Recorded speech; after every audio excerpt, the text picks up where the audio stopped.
Shalom saudara, apa kabarnya pagi hari ini? Saya percaya semua dalam keadaan baik. Kita bertemu kembali di dalam ibadah online. Mari kita siapkan hati kita siapkan diri kita satu di dalam doa. Bapa, kami bersyukur untuk pagi yang indah ini. Kami boleh ada sebagaimana kami ada. Semua karena anugerah-Mu, semua karena kebaikan-Mu Tuhan. Apapun yang terjadi pada kami Tuhan, hari-hari ini Tuhan, kami percaya Tuhan, semuanya turut campur tangan-Mu Tuhan. Pagi hari ini kami datang Tuhan, membawa syukur kami. Pagi hari ini kami datang Tuhan, membawa rasa bersyukur kami ke hadapan-Mu Tuhan. Semoga ini bisa menjadi dupa yang harum di hadapan-Mu Tuhan. Dan kami siap untuk menyembah-Mu, memuji-Mu hanya di dalam satu nama, Tuhan Yesus Kristus. Mari kita yang siap memuji Tuhan, sama-sama katakan amin. Boleh kita sama-sama memuji Tuhan, bangkit berdiri dan kita kasih tepuk tangan yang terbaik buat Tuhan kita. Haleluya. Kaulah kuat kami Tuhan pagi hari ini. Terima kasih Tuhan. Mari katakan haleluya, haleluya. Katakan, meskipun musuh di depan, rintangan menghadang langkahku, ku tahu sungguh Engkau bersamaku. Amin. Katakan beribu rebah di kiri, berlaksa di sisi kanan. Ku tahu janji-Mu, Engkau bersamaku. Mari dengan imanmu katakan, takkan pernah goyah keyakinanku pada diri-Mu, Yesus Tuhanku. Tiada yang seperti diri-Mu. Say, Kaulah kuatku, kebanggaanku, gunung batu dan keselamatanku. Kuat tangan-Mu, perlindunganku. Kaulah Allah, sumber kemenanganku. Mari tepuk tangan semuanya, bersukacita. Engkaulah kuat kami, katakan, meskipun musuh di depanku, rintangan menghadang langkahku, ku tahu sungguh Engkau bersamaku. Katakan beribu rebah, amin, berlaksa di sisi kananku. Ku tahu janji-Mu, Engkau bersama setiap kami Tuhan. Mari dengan imanmu katakan, takkan pernah goyah keyakinanku pada diri. Katakan Yesus Tuhan, tiada yang come on say. Kaulah kuatku, kebanggaanku, gunung batu dan keselamatanku. Kuat tangan-Mu, perlindunganku. Kaulah Allah. Sekali lagi katakan, Kaulah kuatku, gunung batu dan keselamatanku. Kuat tangan-Mu, perlindunganku. Kaulah Allah, sumber kemenanganku.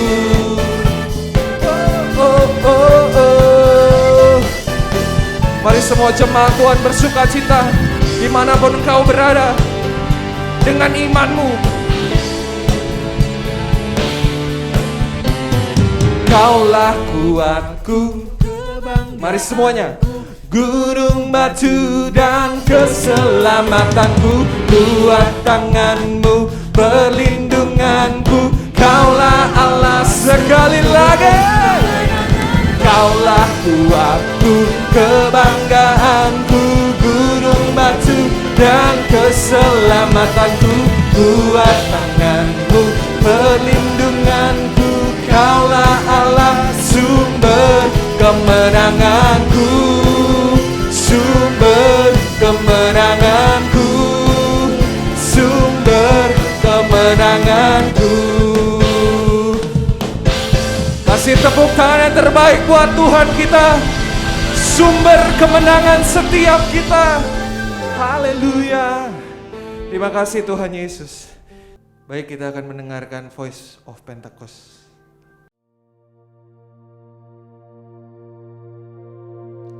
Shalom saudara, di dalam Alkitab Allah berkali-kali melakukan mujizat yang dahsyat. Bangsa Israel pernah menyaksikan dan mengalami bagaimana terbelahnya laut dan berjalan di atas dasar laut yang kering. Namun sayangnya hal tersebut tidak membuat bangsa Israel benar-benar mempercayai Allah. Melainkan dalam cerita selanjutnya kita tahu bangsa Israel justru memberontak kepada Allah. Saudara, mujizat adalah tindakan Allah untuk menyatakan kasih dan menolong manusia dengan cara merubah apa yang mustahil bagi manusia menjadi tidak mustahil. Sebab bagi Allah tidak ada yang mustahil. Tetapi yang perlu dicatat adalah mujizat tidak pernah menjadi tujuan utama. Tujuan dari terjadinya mujizat adalah pertobatan kepada Allah. Dan mujizat terbesar bagi manusia bukanlah tuli mendengar, lumpuh berjalan, tetapi karunia keselamatan Allah yang disediakan lewat penebusan Kristus. Pertobatan sendiri berarti melakukan kehendak Allah dan berbalik kepada Allah dan meminta ampun atas segala dosa. Namun sayangnya Alkitab seringkali mencatat ketika kita sudah diberi mujizat tetap saja tidak bertobat atau mengalami pertobatan tetapi tidak bertumbuh. Ada beberapa contoh dalam Alkitab yang bisa kita lihat. Pertama, peristiwa keluarnya bangsa Israel dari tanah Mesir dengan berbagai mujizat besar. Seperti kasut yang tidak pernah rusak selama 40 tahun. Apakah saudara terbayang berapa kasut yang dibutuhkan untuk perjalanan 40 tahun di padang gurun? Bisa 10-15 kasut. Tetapi bangsa Israel hanya membutuhkan 1 kasut. Jika sekarang kasut itu adalah sandal atau sneaker. Belum lagi air yang keluar dari gunung batu dan makanan yang turun dari langit. Sedemikian dahsyat mujizat Tuhan. Namun tetap saja diakhiri dengan sungut-sungut dan pemberontakan kepada Tuhan. Kedua, Matius 11 ayat 20 mencatat, lalu Yesus mulai mengecam kota-kota yang tidak bertobat. Sekalipun di situ ia paling banyak melakukan mujizatnya. Dalam pelayanannya di bumi, Tuhan Yesus sangat banyak melakukan mujizat. Tetapi ironisnya, kota-kota yang mengalami mujizat ini tidak bertobat sehingga dikecam oleh Tuhan Yesus. Ketiga, cerita Simon sang penyihir dalam Kisah Para Rasul yang tak mengerti bahwa mujizat diberikan agar manusia bertobat. Dan rasanya hal-hal seperti ini terus berulang sampai hari ini.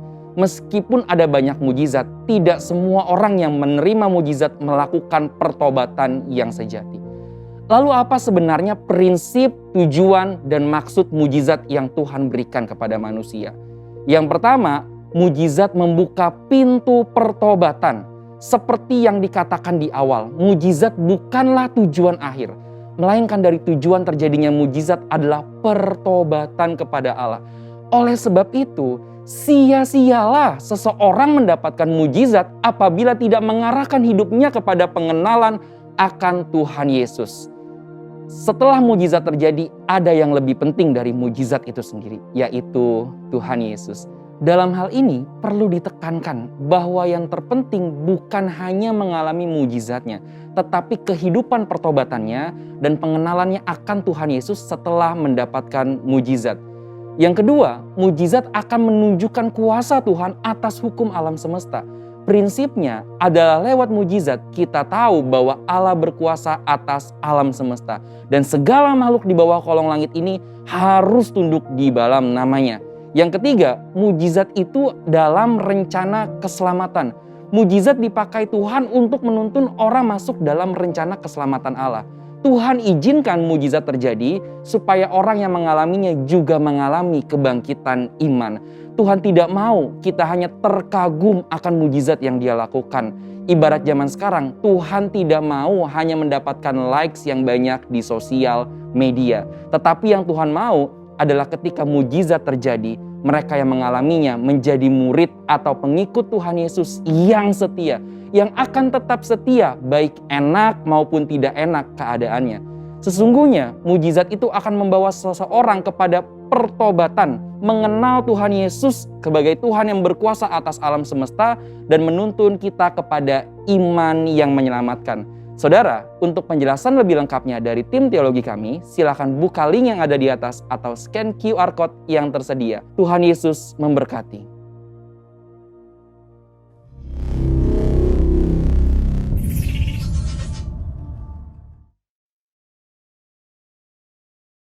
Terima kasih Tuhan Yesus. Pagi hari ini kami datang Tuhan menyembah-Mu. Sebab Engkau adalah Allah yang baik Tuhan. Terima kasih Aba. Horalaba takaralaba ya syandaralaba. Mari sembah Tuhan. Hiaralabo. Kami datang menyembah-Mu Tuhan. Yesus kami sembah di dalam roh dan kebenaran. Kami datang menyembah-Mu Tuhan. Mari naikkan sembah-Mu pagi ini. Uyaralabaya syandaralabo. Oh, hiyanaralabaya ralabo. Takaralabaya syandi. Oh yaralabaya syandaralabalalabalabo. Kami datang menyembah-Mu Yesus. Kami sembah Engkau, kami tinggikan.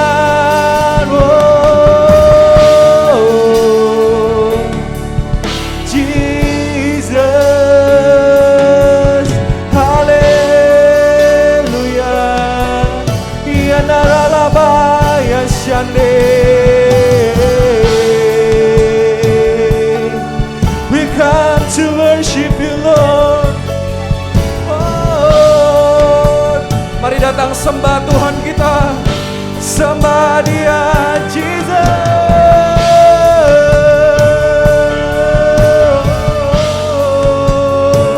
Haleluya, haleluya, haleluya Tuhan.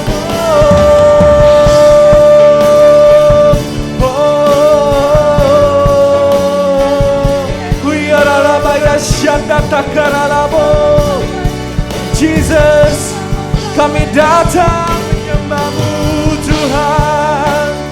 Kami datang memuji-Mu Tuhan. Ini doa kami, ini pujian kami. Engkau sungguh baik.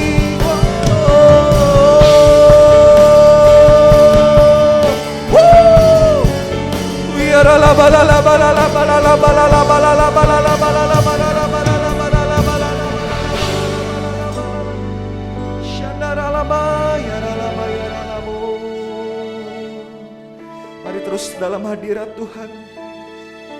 Takaralabaya syandaralabalalabalala. Engkau sungguh baik, Engkau sangat baik dalam hidup kami Tuhan. Tidak pernah habis kasih setia-Mu Tuhan. Selalu baru Tuhan setiap pagi. Oralaba takaralabaya syandaralaba. Thank you Lord Jesus. Oh. Bapa, yes Lord. Engkau sungguh baik. Kasih-Mu Tuhan, kasih-Mu melimpah, amin, di hidupku. Mari panggil Dia Bapa, Jesus. Bapa,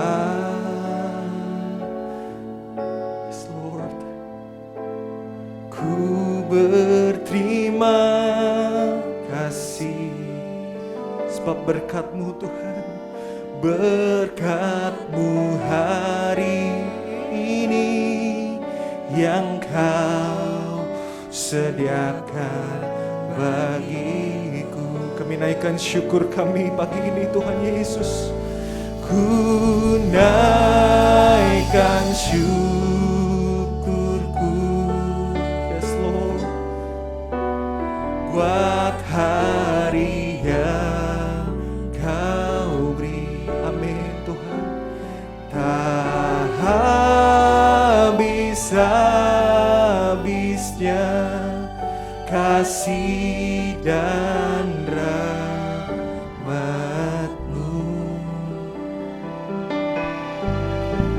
selalu baru dan tak pernah terlambat. Pertolongan-Mu besar, setia-Mu di sepanjang hidupku. Boleh Kau merasakan hadirat Tuhan? Mari lebih lagi katakan, Bapa, Engkau sungguh. Bapa, ini doa kami pagi ini Tuhan Yesus. Jesus, Engkau sungguh baik. Kasih-Mu Tuhan, kasih-Mu melimpah, oh, di hidupku. Katakan, Bapa, Jesus, Bapa. Kami mau berterima kasih Tuhan Yesus. Ku berterima kasih, berkat-Mu hari ini yang Kau sediakan bagiku. Mari naikkan syukur-Mu pagi ini, katakan, ku naikkan syukur. Amin Jesus, buat hari yang Kau beri. Tak habis-habisnya kasih dan rahmat-Mu. Katakan, selalu baru Tuhan, dan tak pernah terlambat. Pertolongan-Mu, oh besar setia-Mu di sepanjang hidup. Mari lebih lagi jemaat Tuhan, dimanapun engkau berada, mari naikkan syukur-Mu.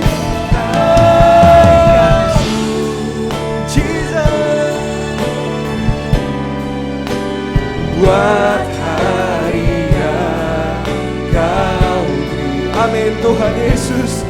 Tak habis-habisnya kasih dan rahmat, selalu baru Tuhan, selalu baru dan tak pernah terlambat. Pertolongan-Mu besar, setia-Mu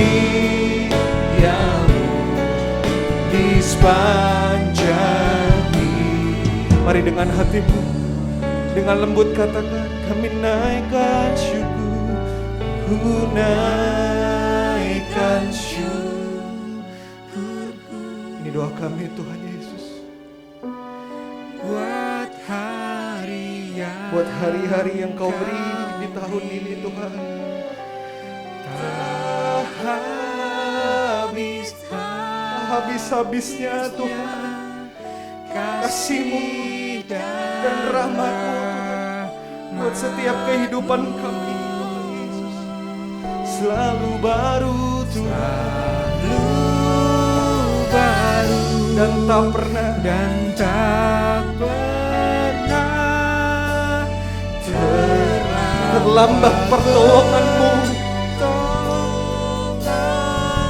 besar, besar setiamu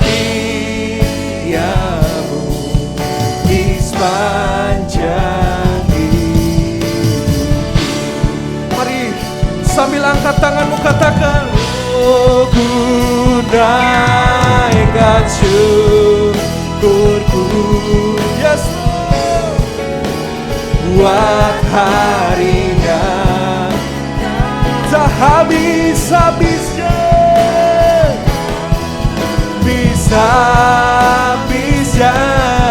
kasih dan rahmat-Mu. Selalu baru dan tak pernah terlambat pertolongan-Mu, besar setiamu di sepanjang. Mari dengan imanmu katakan, besar setiamu Tuhan, besar setia. Mari dengan sekali lagi katakan, besar setia. Sekali lagi, yes Lord, besar setiamu di sepanjang hidupku. Oleh sembah Tuhan kita, Uralabaya Syanda Takarala, besar setiamu Tuhan di dalam sepanjang hidup kami, detik demi detik, hari demi hari Tuhan. Kasih-Mu tidak pernah berubah buat setiap kami. Uyaralabaya Syande, Uyaralabo, kasih-Mu Tuhan, kasih-Mu Yesus selalu baru. Haleluya. Mari angkat kedua tanganmu tinggi di hadapan Tuhan, dimanapun engkau berada. Sembah Tuhan kita. Oralabasyana. Kau ku sembah, yes Lord. Kau ku sembah,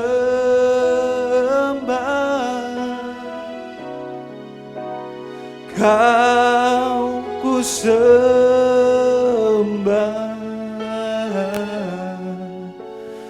oh Tuhan.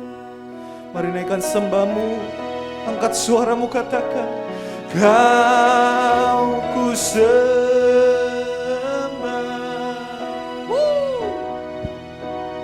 Kau ku sembah,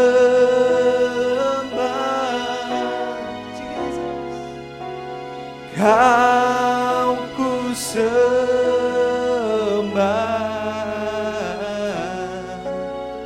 oh Tuhan. Mari lebih lagi katakan, Kau ku sembah Tuhan, Kau ku sembah Yesus Tuhan, Kau ku sembah,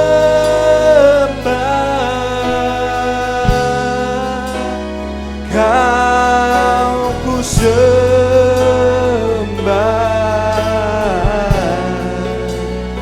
oh Tuhan. Mari sembah Dia lebih lagi, angkat suaramu katakan, Kau ku sembah,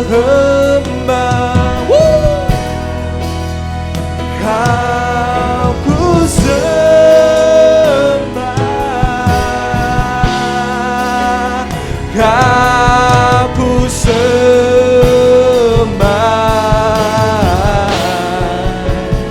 oh Tuhan. Mari angkat kedua tanganmu sambil bangkit berdiri katakan, Kau ku sembah, Kau ku sembah, Kau ku sembah,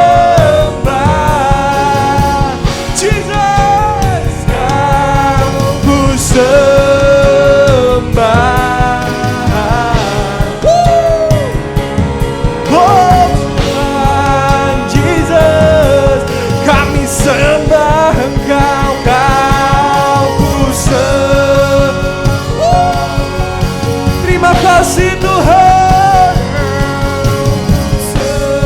Yes Lord, Kau ku sembah.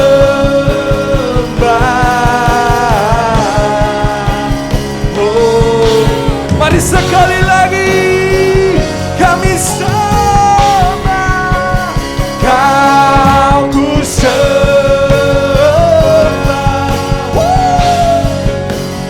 Kau ku sembah. Oh, Kau ku sembah.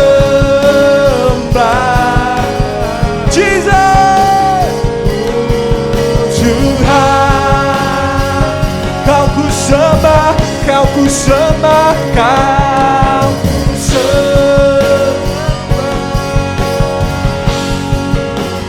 Kau ku sembah,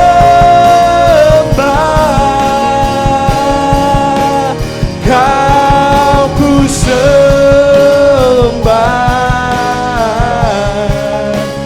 Oh Tuhan, katakan kami sembah Kau, Kau ku sembah. Oh, sekali lagi dengan imanmu kami nyatakan kami sembah Engkau Tuhan, Kau ku sembah.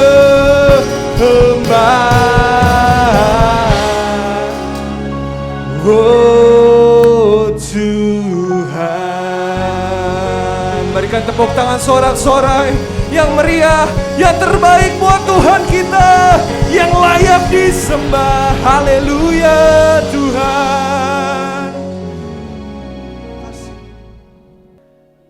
Baik, kita akan mendeklarasikan arti Pentakosta ketiga. Pentakosta ketiga. 1. Pentakosta ketiga adalah pencurahan Roh Kudus yang dahsyat di zaman ini, melebihi yang terjadi di Azusa Street. 2. Pentakosta ketiga akan mengakibatkan penuaian jiwa yang terbesar dan yang terakhir sebelum Tuhan Yesus datang kembali. 3. Pentakosta ketiga akan membangkitkan generasi Yeremia, yaitu anak-anak muda yang dipenuhi Roh Kudus, cinta mati-matian kepada Tuhan Yesus, tidak kompromi terhadap dosa, dan akan bergerak untuk memenangkan jiwa. 4. Pentakosta ketiga lahir di Indonesia dan bergerak ke bangsa-bangsa. Gerakan ini dari timur ke barat dan akan kembali ke Yerusalem. 5. Pentakosta ketiga akan memberikan kuasa untuk menyelesaikan amanat agung, dan setelah itu Tuhan Yesus datang kembali. Salam Bapak Ibu Saudara. Hari ini kita akan mendengarkan kebenaran firman Tuhan yang diambil dari Amsal pasal 4 ayat 23. Kalau Bapak Ibu Saudara yang punya Alkitab elektronik, mari buka bersama-sama dengan saya. Saya akan baca buat kita, Bapak Ibu Saudara menyimak dalam Alkitabnya masing-masing. Jagalah hatimu dengan segala kewaspadaan, karena dari sanalah terpancar kehidupan. Ayat ini berkata, jagalah hatimu dengan segala kewaspadaan. Kata segala kewaspadaan sebenarnya itu lebih tepat kalau diterjemahkan lebih daripada apapun juga. Pak, Bu, seringkali apa yang dianggap orang lain bernilai? Yang dianggap orang lain bernilai itu adalah yang pertama, kalau di masa pandemik ini adalah kesehatan. Sehingga mereka sangat peduli dengan kesehatan mereka. Mereka mulai menjaga pola makan mereka. Mereka mulai menjaga pola istirahat mereka. Mereka mulai juga menjaga asupan-asupan nutrisi yang masuk ke dalam tubuh mereka. Lalu mereka juga mulai kendalikan pikiran mereka supaya mereka tetap dalam keadaan sehat. Nah, apalagi biasanya yang dijagai, yang dianggap bernilai. Nah, yang dianggap bernilai berikutnya adalah rumah. Nah, rumah karena tempat tinggal keluarga, tempat menyimpan harta-harta benda yang berharga juga ada di rumah. Sehingga rumah menjadi sesuatu hal yang sangat penting buat seseorang, sehingga mereka berusaha untuk menjagai rumah mereka. Mereka buatkan pagar yang bagus, pagar yang indah, pagar yang kuat, lalu diberi rantai, lalu digembok, dan tidak cukup sampai di sana. Mereka juga coba mulai kasih tulisan di depan, awas ada anjing galak, supaya tidak ada orang yang berani mendekat. Nah, lalu apa lagi yang biasanya dijaga? Yang biasa dijaga adalah nama baik, karena nama baik itu juga penting sekali. Lalu mereka mulai jaga sedemikian rupa supaya nama baiknya tidak dicemari. Lalu apalagi yang dijaga? Yang dijaga lagi mungkin jabatannya, mungkin hartanya. Banyak hal-hal yang berharga dalam hidup kita ini yang kita jaga. Tapi Alkitab kita ini menegaskan buat kita, lebih daripada itu semua, ada hal yang paling berharga menurut Alkitab. Yang lain itu boleh kita jaga, dan itu memang berharga. Tapi ada yang paling berharga. Apa itu? Hati saudara dan saya. Itu sebabnya Alkitab ini berkata, yang lain boleh kita jaga, tapi jangan lupa hatimu yang paling penting yang harus kita jaga. Kenapa? Karena dari hati inilah, kata Alkitab kita, terpancar kehidupan. Hidup mati kita ditentukan oleh hati kita. Karenanya hati ini menjadi sesuatu hal yang sangat penting. Saking pentingnya ini hati, maka Alkitab mencatat banyak hal tentang hati. Di dalam perjanjian baru saja itu dicatat sebanyak 156 kali. Di dalam perjanjian lama dicatat sebanyak 858 kali untuk berbicara tentang hati. Nah, melihat dari catatan ini, menurut ahli Alkitab, hati ini dapat mewakili seluruh kepribadian manusia. Sehingga menurut ahli antropologi yang bernama Hans Walter Wolff, kata paling penting dalam kosakata antropologi perjanjian lama umumnya selalu diterjemahkan dengan hati. Karena hati merupakan pusat segala-galanya yang bisa membangun hubungan kita baik kepada Tuhan maupun kepada sesama. Jadi hati ini menjadi sesuatu hal yang sangat penting dalam hidup kita, Bapak Ibu Saudara. Pak, Bu, ada perasa yang bilang begini, follow your heart, ikuti kata hatimu. Tetapi kalau kita belajar dari dalam Alkitab, ikuti kata hatimu tidak lagi selalu positif. Mungkin selama ini kita pikir bahwa nasihat itu sangat positif, sangat baik, sangat membangun. Tapi kalau kita belajar dari dalam Alkitab, ikuti kata hatimu, follow your heart, tidak lagi selalu positif. Tetapi Bapak Ibu Saudara, kita perlu menjaganya, tidak selalu mengikutinya, karena hati kita juga kadang-kadang bisa menipu. Mengapa Bapak Ibu Saudara? Karena manusia, kata Alkitab kita di dalam Roma, semua manusia telah jatuh ke dalam dosa, dan tidak ada satu orang manusia pun yang tidak berdosa. Karenanya Bapak Ibu Saudara, kita perlu menjaga hati kita, supaya hati kita ini dalam keadaan murni, dalam keadaan tulus. Ini yang perlu kita jaga, yang perlu kita awasi, kita jagai. Maka Alkitab kita berkata, jagalah hatimu dengan segala kewaspadaan, karena dari sanalah terpancar kehidupan. Pak, Bu, yang menarik dari dalam Alkitab kita ini adalah di sana ada kata jaga. Kata jagalah di situ menggunakan kata natsyar. Nah, kata natsyar ini memiliki pengertian yang pertama, itu adalah security atau satpam. Apa tugas security? Tugas security atau satpam adalah menjaga. Menjaga apa? Keamanan. Menjaga apa? Ketertiban. Menjaga apa? Kedisiplinan dan yang lain-lain. Nah, saya mau bilang hal yang sama juga terjadi buat kita. Tugas kita adalah kita berfungsi sebagai security dalam menjaga hati kita. Kita harus memastikan bahwa hal-hal yang masuk ke dalam hati kita adalah hal-hal yang baik, hal-hal yang positif, hal-hal yang berkenan di hadapan Allah, bukan yang sebaliknya.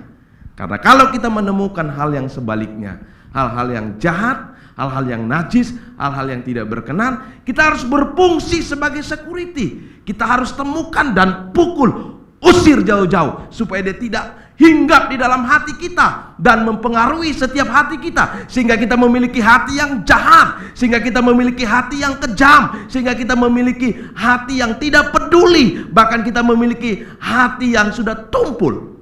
Tetapi ketika kita menjaga hati, saya percaya maka hati Tuhan pun akan melekat di dalam hati kita. Tugas kita adalah menjaga hati kita sebagai security. Karena itu Bapak Ibu Saudara, tugas menjaga hati itu bukan tugas orang lain, bukan tugas pasanganmu, bukan tugas mertuamu, bukan tugas mantumu menjaga hatimu, bukan tugas temanmu menjaga hatimu, bukan tugas anakmu menjaga hatimu, bukan tugas orang tuamu menjaga hatimu, bukan tugas bosmu menjaga hatimu, bukan tugas bawahanmu menjaga hatimu. Tetapi Alkitab kita mengajarkan dengan jelas buat kita, jagalah hatimu dengan segala kewaspadaan. Jadi siapa yang menjaga hati kita adalah kita sendiri, bukan orang lain. Seringkali yang kita minta untuk menjaga hati kita adalah orang lain. Yang seringkali kalau terjadi sesuatu buat hati kita, lalu kita menyalahkan orang lain karena mereka tidak mengerti isi hati kita.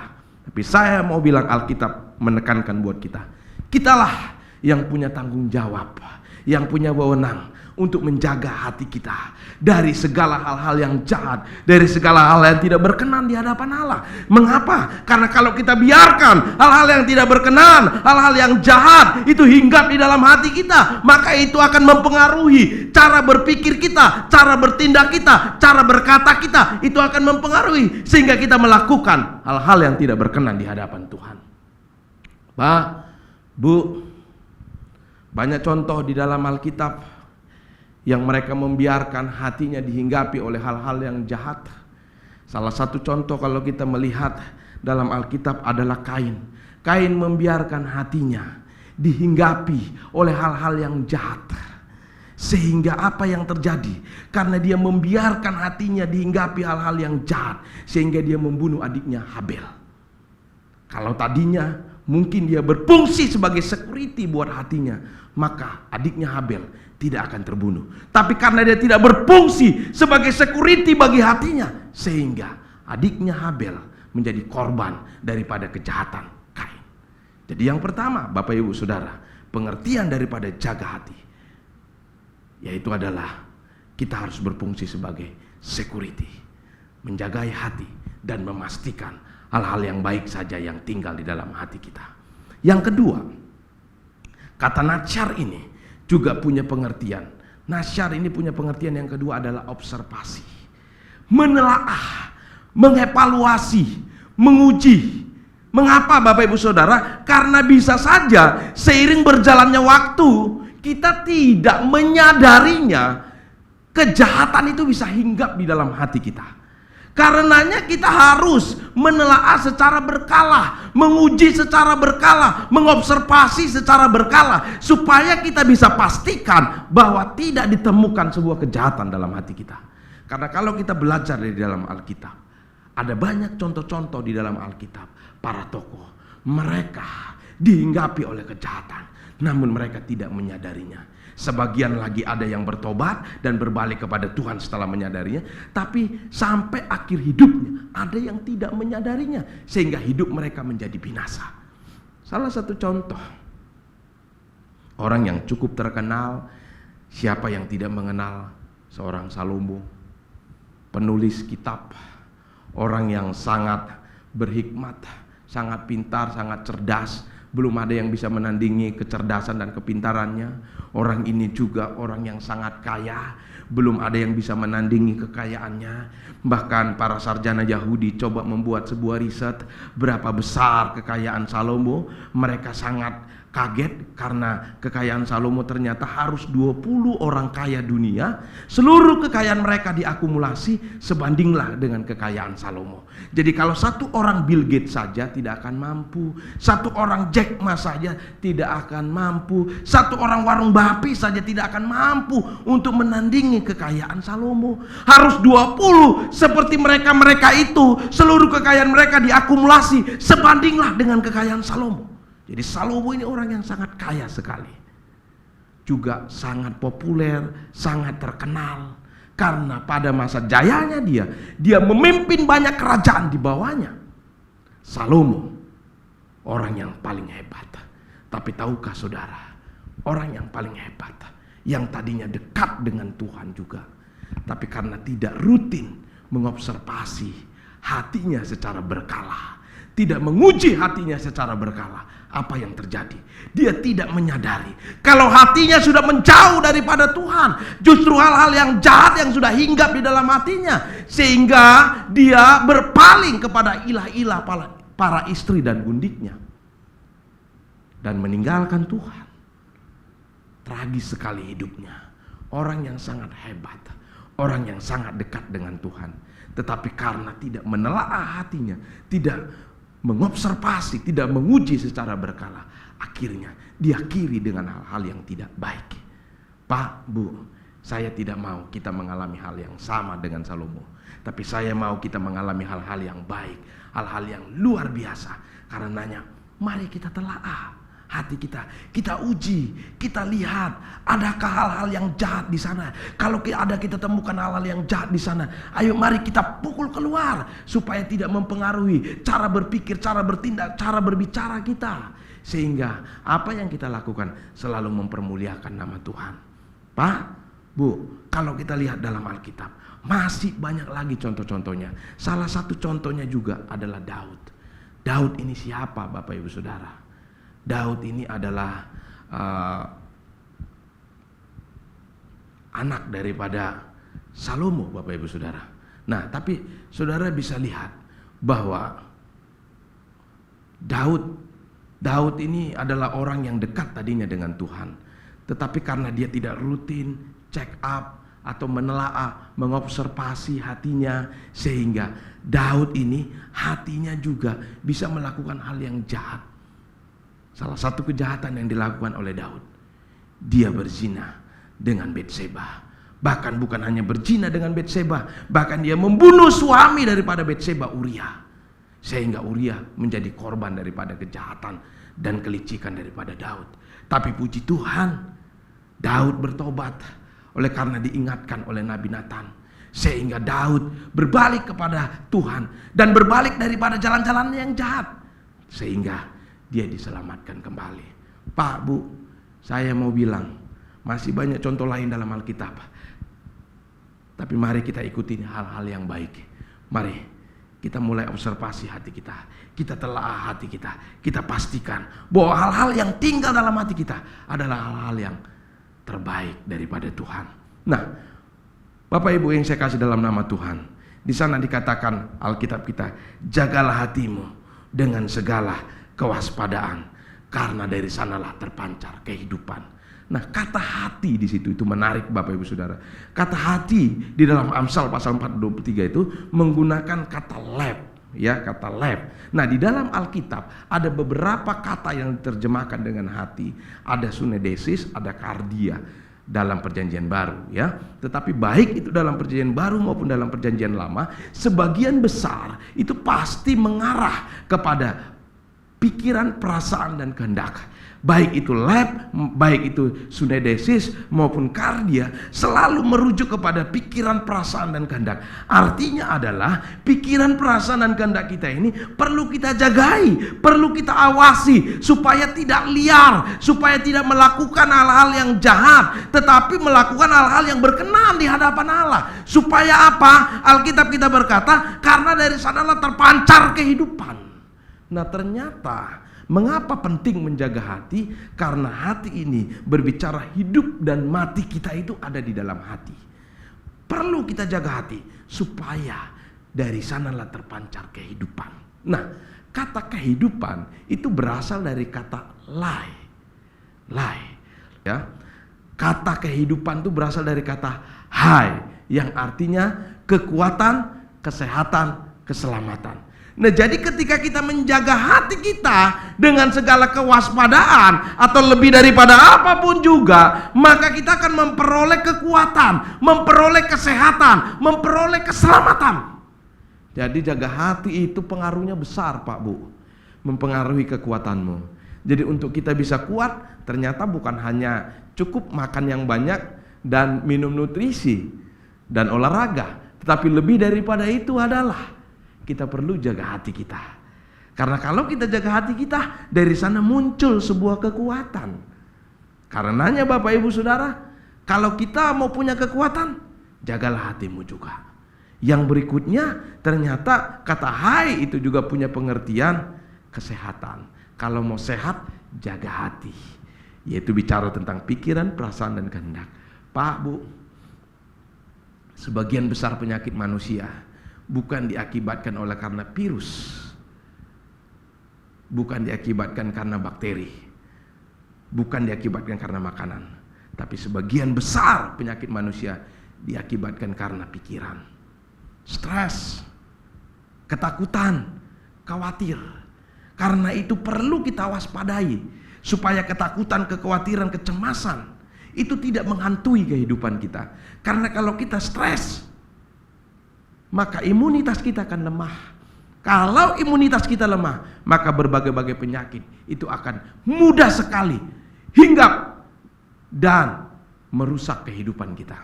Pak, Bu,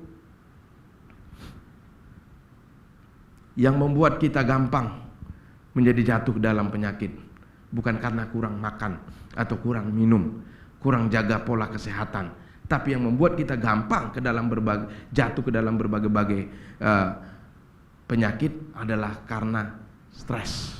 Karenanya perlu kita jaga pikiran, perasaan, dan hati kita ini, kehendak kita ini, supaya tidak bertentangan dengan kebenaran firman Tuhan. Bapak Ibu yang saya kasih dalam nama Tuhan, selain berbicara tentang kesehatan, juga berbicara tentang keselamatan. Keselamatan adalah hal yang paling penting dalam hidup manusia. Itu pun dititipkan di dalam hati kita. Karenanya Bapak Ibu Saudara, kalau kita mau selamat, kita perlu menjaga hati kita.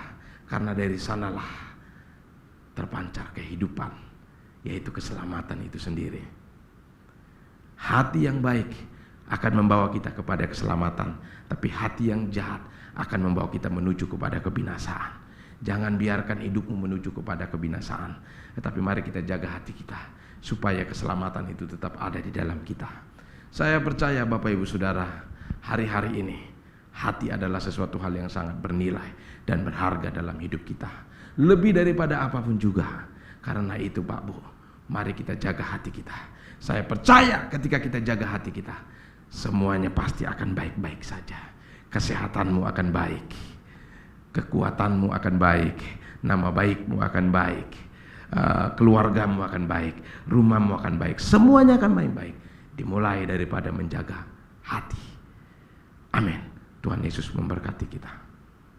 Terima kasih Tuhan Yesus buat kebenaran firman Tuhan yang kembali mengingatkan kami bahwa hati adalah sesuatu hal yang bernilai, yang berharga dalam hidup kami, yang sering kami lupakan, yang sering kami abaikan.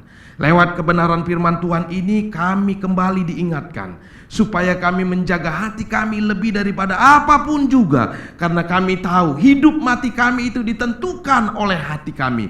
Kami mau punya hati yang selalu murni dan tulus di hadapan Tuhan, karena kami tahu ketika kami punya hati yang murni dan tulus, yang berkenan di hadapan Tuhan, maka semuanya akan baik-baik saja. Khususnya di masa-masa pandemi ini, masa-masa yang sulit ini, masa-masa yang berat ini, kami butuh hati yang baik, kami butuh sukacita, kami butuh damai sejahtera, kami butuh kebahagiaan, kami butuh hal-hal yang baik yang daripada Tuhan. Karenanya berkaryalah dalam hati kami ya Tuhan. Tolong kami supaya kami tidak mengandalkan orang lain dalam menjaga hati kami, tapi biarlah kami sendiri yang proaktif, yang bertanggung jawab untuk menjaga hati kami. Karena ketika hati kami baik, semuanya akan baik-baik saja.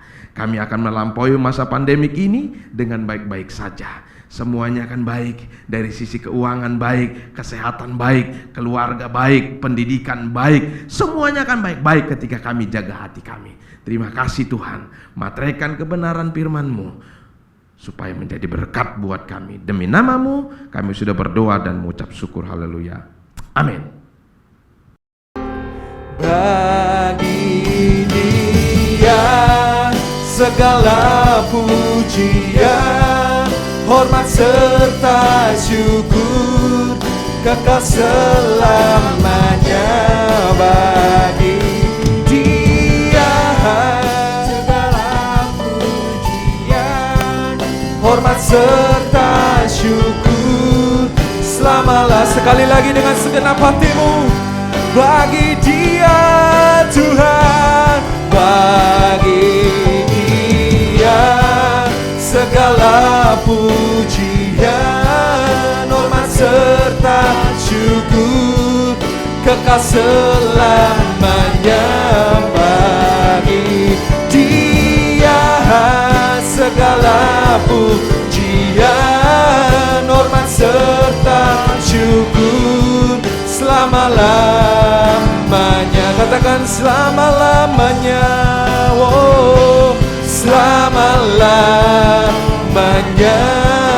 Oh, Jesus, selama-lamanya.